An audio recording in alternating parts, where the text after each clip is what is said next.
तिसरं, बऱ्याच वेळेस लोकांमध्ये काय मिथ्स असतो, मला IVF केलं म्हणजे ट्विन्सच होईल, ट्रिपलेटच होईल. आता ऍक्च्युअल कसं असतं की ट्विन्स आणि ट्रिपलेट होणं IVF मध्ये प्रमाण निश्चित जास्त असतं. कारण नॉर्मल ट्विन्सचं प्रमाण जे असते नॉर्मल प्रेग्नन्सी त्याच्यामध्ये साधारणतः 1-2% असतं, पण IVF मध्ये तेच प्रमाण 15 ते 20% असतं. त्याचं कारणही आहे. कारण काय असतं की समजा एखादा पेशंट आहे ज्याला आम्ही IVF करणार आहे, त्या IVF करत असताना त्याचा सक्सेस रेट वाढवायचा असतो आम्हाला, म्हणून आम्ही नॉर्मल जे काही ART गाईडलाईन्स त्याच्यानुसार आम्ही 2 गर्भ तयार केलेले असतात, जे की डे 5 चे असतात, क्वालिटी चांगली असते. ते गर्भपिशवीच्या गादीवर सोडलेले असतात 5व्या दिवशी, आणि ते गर्भ कधी कधी म्हणजे 30% वेळेस फेल्युअर मध्ये जातात, 30% वेळेस सिंगल राहतात, आणि 30% वेळेस ट्विन्स म्हणून कंटिन्यू होऊन जातात.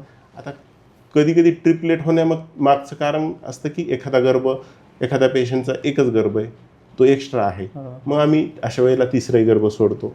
कधी कधी काय होतं की क्लेवेज होऊन 2चे 3 होऊ शकतात.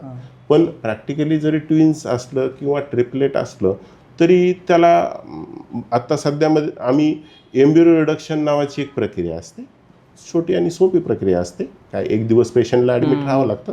त्याच्यामध्ये आम्ही काय करतो की एम्ब्रियो रिडक्शन म्हणजे काय की त्यातला आपण एक गर्भ साधारणतः 12 ते 14 आठवड्याच्या दरम्यान कमी करतो, आणि तुम्हाला पाहिजे असेल तर तुम्ही एक गर्भ कंटिन्यू करू शकता, किंवा कधी कधी 3 असतील तर 2 कंटिन्यू करू शकता. म्हणजे त्या बाबतीतही आपण अगदी काही वेगळं काही मानण्याची गरज नाही.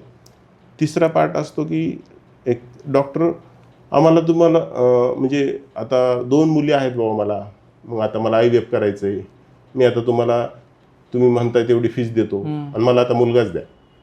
हा एक खूप कॉमन मिथ. पण PCPNDTचे रूल्स एवढे स्ट्रिक्ट आहेत आणि भारतामध्ये स्ट्रिक्टली बॅन आहे.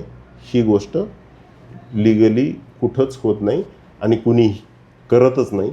जरी तुम्ही कितीही पैसे दिले आणि काही झाले तरी ती गोष्ट आम्ही प्रत्येक पेशंटला सांगतो, या गोष्टीबद्दल चर्चाही करू नका, आणि ती इथं गोष्ट होतही नाही, आणि कुठलाही डॉक्टर तसं करतच नाही जरी पेशंटची जरी मानसिकता असली.